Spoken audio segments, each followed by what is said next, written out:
దేవుని నామని ఇప్పుడు వచ్చి మీ అందరికీ నా హృదయపూర్వక దేవుని ఇచ్చే సమయం బట్టి అది ఎంతగానో రుణపడుతుంది. ప్రార్థన చేస్తూ నేను మూలమాటలు తెలుసుకున్నాను. మహాగణ సర్వశక్తిమంతుడా సర్వాధికారి ఈ గంటల పాత్రలకు స్తోత్రాలు స్థితులు ప్రభావ అయా ఎన్నికలు ఎందుకు అద్భురాలు చేశారు. అయా నువ్వు పలికిన మాటలు ఏ మాట పలుకుతానంటే నేను అక్కతలేను కానీ ప్రభావ నన్ను జ్ఞాపకం చేసుకుని నా ప్రభావ నా నోటికి ప్రభావ నీ వాకునిచ్చి ప్రభావ నా ప్రభావ గాడికి వాకునిచ్చి ప్రభావ విరామకంగా తెప్పించిన దేవుడు నా ఎందుకు నీ నుండి నా ప్రభావ ఏర్పడుచున్నది నేను కాదు ప్రభా మీరే నాతో ఉండి మాట్లాడచ్చు ప్రభా తండ్రి. ఈ గాడిద నుండి నాకును ప్రభా తండ్రి ఈ దినమందు ప్రభా నేను గాడిద వలన నిలబడి ఉన్నాను. అయ్యా నా నోటికి వాకునిచ్చి ప్రభా చెప్పిన రెండు మాటలైనా నీ బిడ్డలకు అర్థమవునట్లుగా ప్రభా స్పష్టత నాకు దయచేయండి, జ్ఞానం నాకు దయచేయండి. నిల్చున్న వారి ప్రభా అనాలోచన దూరపరచండి ప్రభా, సహాయం దయచేయండి ప్రభు. వారి హృదయం తాకినట్లుగా ప్రభా వారి ఉదయం పలుకున్న ప్రభా మేమందరం చెప్పుచున్న మాటలు ప్రభా రాసుకున్నట్లుగా సహాయం దయచేయండి ప్రభా. చిన్ని ప్రార్థన కొద్ది ప్రార్థనకి మారుసరికి చేర్చుకుంటున్నాను. యేసయ్య శ్రేష్టమైన నామంలో అడిగి వేడుకొని పొంది ఉన్నాను పొందు తండ్రి ఆమేన్. మరి ఇంతవరకు మనము రెండు మాటలు నేర్చుకున్నాం.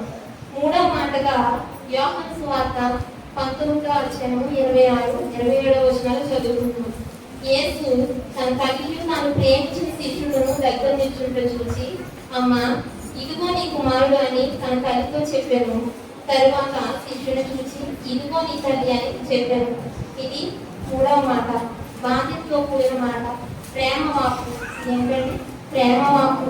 ఎందుకంటే ఆయన ఉన్న పరిస్థితి ఏంటి? శిలువ మీద వేలాడుచు ఉన్నారు. అటువంటి సమయంలో మనం ఏదైనా శ్రమ వస్తేనే లేక ఏదైనా ఒక మాట అంటేనే మనము తల్లిదండ్రులను దూషించే వారంగా ఉంటూ ఉన్నాం. ఈ రోజుల్లో వారిని పట్టించుకునే వారంగా ఉంటూ ఉన్నాం. కానీ దేవుని పరిస్థితి ఏంటి? శిలువలో ఆయన పొయ్యిపై వేలాడుతూ ఉన్నారు. ఆయన అనుభవించిన శ్రమలు మనము ఊహించలేనివి, వర్ణించలేనివి. అంత శ్రమలు అనుభవిస్తూ కూడా ఆయన తన తల్లిని జ్ఞాపకం చేసుకుంటూ ఉన్నారు. అంత గొప్ప దేవుడిని మనం నమ్ముకున్నందుకు మనము రుణపడి ఉండాలి అని. అయితే తల్లి మీద తనకు బాధ్యత ఉంది. అయితే ఏంటి మనము నిర్మాకాండము 20:12 వచనంలో చూసుకున్నట్లయితే నీకు దీర్ఘాయుష్మంతులవన్నట్లు నీ తల్లిని తండ్రిని సన్మానించుము అని రాయబడి ఉంది. అయితే ఆ వాక్కును ఆయన ఆ ఆజ్ఞను ఆయన నెరవేర్చినట్లే. ఎఫెసీ గ్రంథంలో 6:1 పిల్లలారా ప్రభువునందు మీ తల్లిదండ్రులకు విధేయులైయుండుడి. ఈ వాగ్దానము ఆయన నెరవేర్చినట్లే. కానీ ఇవి రెండు కూడా మనకి ఏం చెప్తున్నాయి? ఈ రెండు వాగ్దానాలు కూడాను ఏం చెప్తున్నాయి? తల్లిదండ్రుల పట్ల మనం ఎలా ఉండాలి, వారిని సన్మానించుకోవాలి, విధేయత కలిగి ఉండాలి. బాధ్యత అంటూ మనకు ఉంది. మన తల్లిదండ్రుల పట్ల మనల్ని కన్నారు, మనల్ని పెంచారు, ఎన్నో శ్రమలు అనిపించి వాళ్ళు కూడా మనం చూస్తూ ఉన్నారు అని మనకంటూ ఒక బాధ్యత ఉంది. కానీ ఈ దినంలో ఆ బాధ్యతను మర్చిన వాళ్ళగా మనం ఉంటూ ఉన్నాం. అంటే దేవుడు తను చెప్పిన ప్రకారము ఆయన కోరి నడుచుకోవాల్సిన వారం కనుక ఆయన చెప్పిన ఆజ్ఞలను కూడా మనము కలిగి ఉండవలసిన వారముగా ఉన్నాము. అయితే తల్లిదండ్రులను నిర్లక్ష్యం చేయకూడదు. మూడవది, తల్లిదండ్రులు అనేది నిర్లక్ష్యం అసలు చేయకూడదు. సామెతల గ్రంథము 23:22 వచనంలో నేను కనిన నీకు నీ తండ్రి ఉపదేశమును అంగీకరించుము, నీ తల్లి ముదిమి అంటూ ఆమెను నిర్లక్ష్యం చేయము. నీ తల్లి ముదిమి అంటూ ఆమెను నిర్లక్ష్యం చేయము అన్న వాగ్దానం కూడా ఆయన నెరవేర్చారు. ఎలా అంటే శిలువలో ఆయన బలియవుతున్నప్పుడు మరియమ్మ తల్లిగా తను అసలు తట్టుకోలేని పరిస్థితి ఆమెది. ఇంకొకటి ఆయన కుటుంబమే ఆయనను తృణీకరించిన స్థితి ఆయనది. ఎలా అంటే యోహాను సువార్త 7వ అధ్యాయం 1 నుంచి మనం చూసుకున్నట్లయితే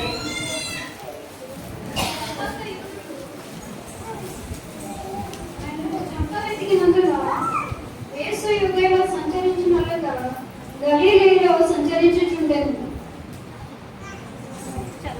యూదుల పర్ణశాలలో పండుగ సమీపించిన కనుక ఆయన సహోదరులు ఆయనను చూచి నీవు చేసిన క్రియలు నీ శిష్యులను చూచినట్లు ఈ స్థలము విడిచి యూదయకు వెళ్ళవు, బహిరంగమున అంగీకరింపబడకు వాడెవడను తన పని రహస్యంగా జరిగింపడు.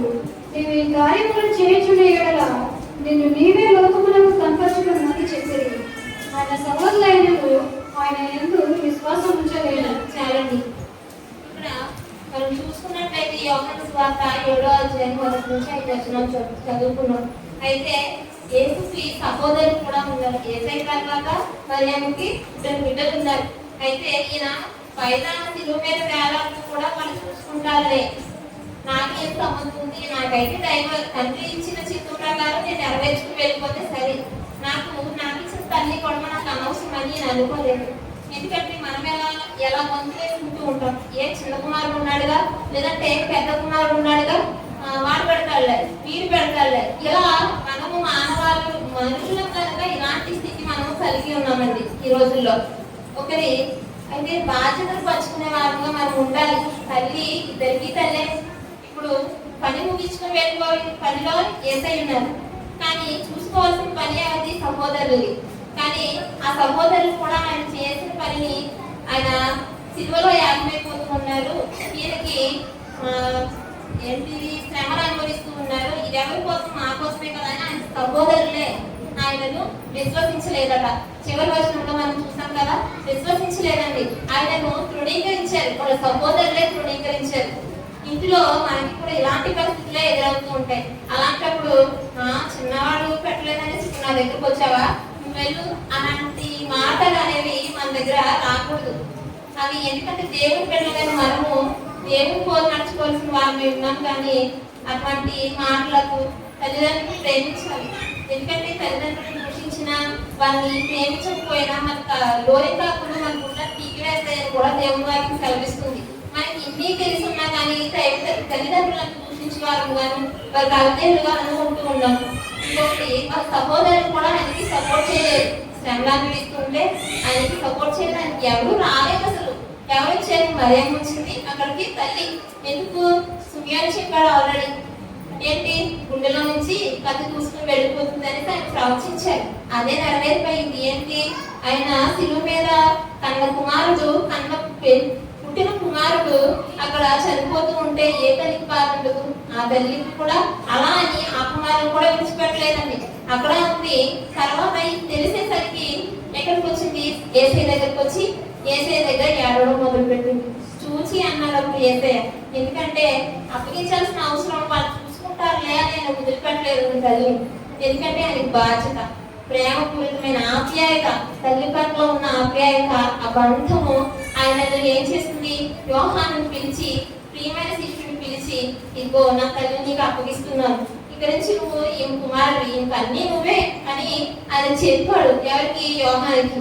చెప్పిన వెంటనే ఆ కింద చూసినట్లయితే ఆయన చేర్చుకున్నాడు కూడా. ఎవరిని? మరియమ్మ. అయితే మనకి బాధ్యతలు ఉంటూ ఉన్నాయి. తల్లిదండ్రుల పట్లే కాదు, భార్య భర్తలకు, పిల్లల పట్లే కాదు, ఇలా ఎన్నో బాధ్యతలు ఉంటూ ఉన్నాయి. మన బాధ్యతలు మనం నెరవేర్చే వారంగా ఉండాలని ఈ సమయంలో నేను తెలియజేసుకుంటూ ఉన్నాను. ఇంకొకటి, ఆయన కన్న తల్లికి సన్మానించిన నిజమైన కుమారుడిగా మనకి కనిపిస్తూ ఉన్నాడండి. సరే, బాధ్యతలు నెరవేర్చిన వారిలో కొంతమంది మీకు చూపించాలని అనుకుంటూ ఉన్నాను. మొదటిగా ఎస్తేరు గ్రంథము 2వ అధ్యాయము 21 నుంచి 23వ వచనం వరకు చూసినట్లయితే,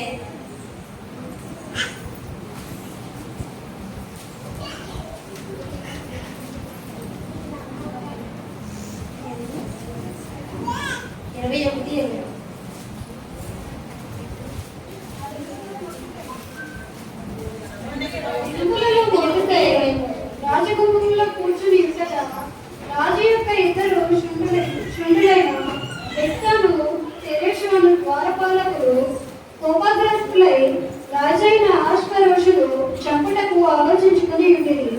ఈ సంగతి మొర్దెకైకి తెలియబడినందున అతడు దానిని రాణి అయిన ఎస్తేరుతో చెప్పాను.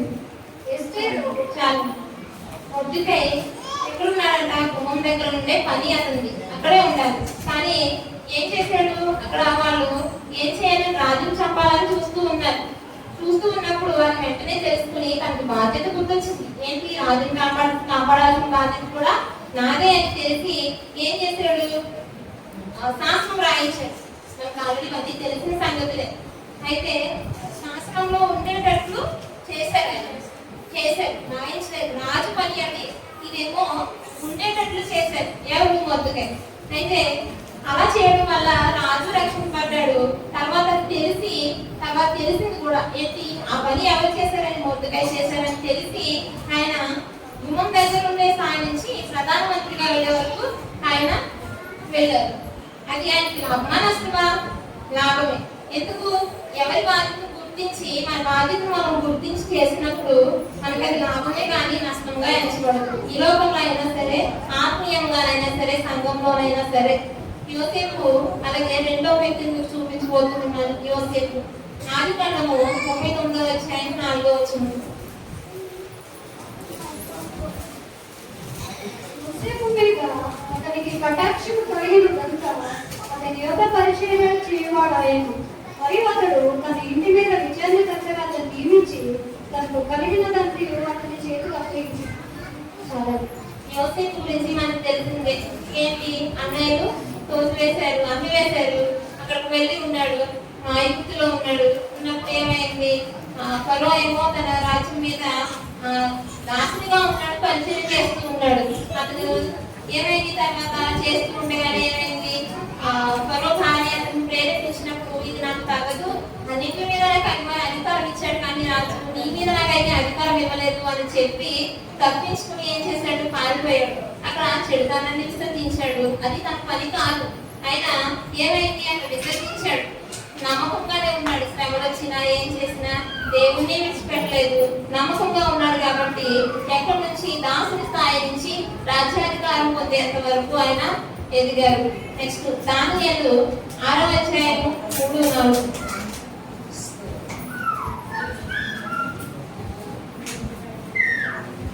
ఈ దానియేలు అతి శ్రేష్టమైన బుద్ధి గలవాడై ప్రధానులలోను అధిపతులలోను ప్రఖ్యాతి నొంది కనుక రాజ్యమంతటి మీద అతను నియమించవాలనని రాజు ఉద్దేశించిండు.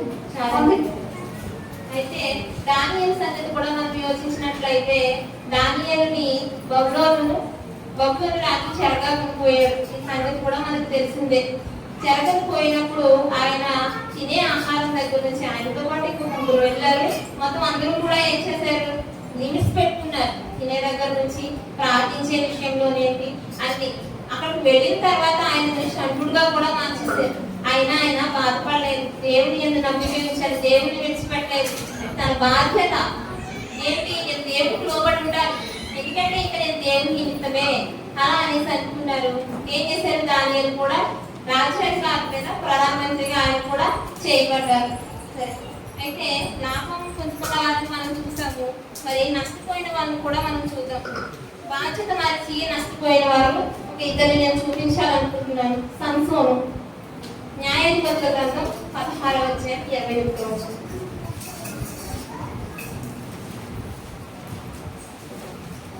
అప్పుడు ఫిలిష్తీయులు అతన్ని పట్టుకొని అతని కన్నులకు ఊడదీసి గాజాకు అతన్ని తీసుకుని వచ్చి ఇత్తడి సంఖ్యల చేత అతన్ని బంధించారు.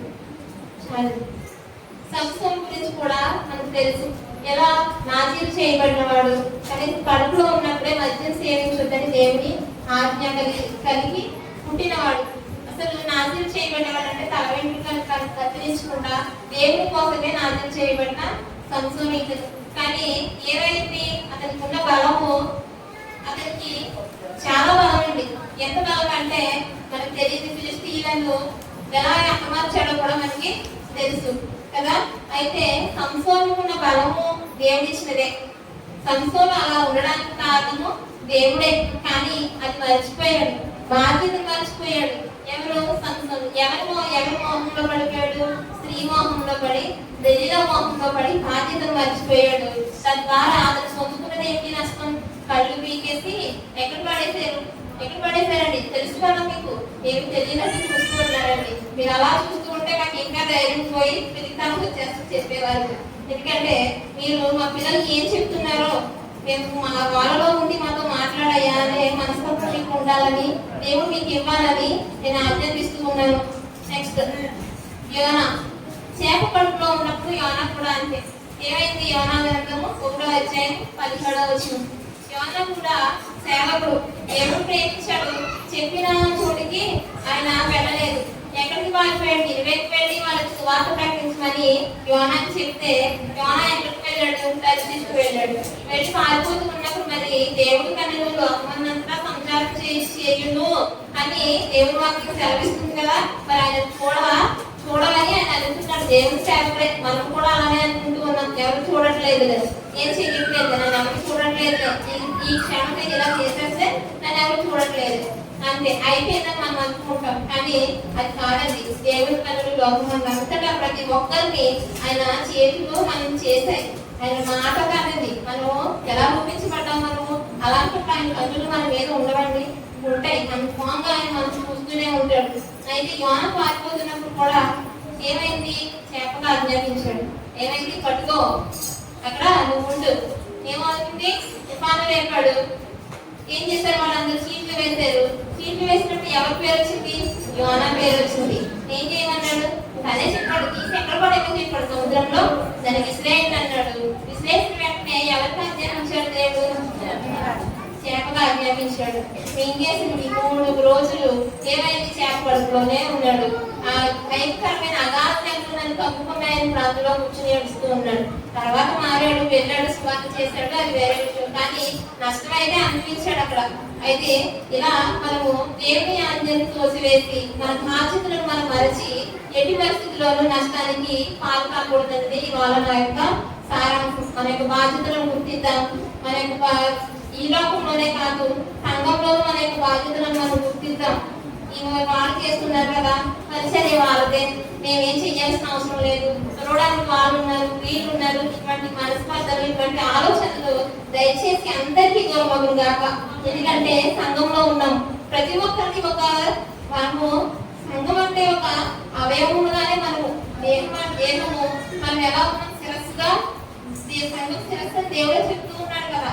ఒక్కొక్క అవయవంగా మనం అందరూ బాధ్యతలు పంచుకోవాలి. మన సంఘంలోనే కాదు, మన కుటుంబాల్లో కూడా మన బాధ్యతలు మర్చిపోకూడదని నేను ఈ జన్మని తెలియజేస్తూ ఉన్నాను. మన బాధ్యతలు మన సంఘమందు నెరవేర్చుకుంటూ, కుటుంబంలో నెరవేర్చుకుంటూ నిత్యజీవ కిరీటాన్ని మనం పొందుకొని ఆయన రాకడకు సిద్ధపడే వారమై ఉండాలని ఈ దినమందు మీకు ప్రార్థన పూర్వకంగా వేడుకొని ఉన్నాను. నా చిన్ని మాటల్లో తప్పులుంటే మీరు అందరూ దయతో మన్నించి నా యొక్క మనవిని వినవించవలసిందిగా కోరుకుంటూ ఉన్నాను.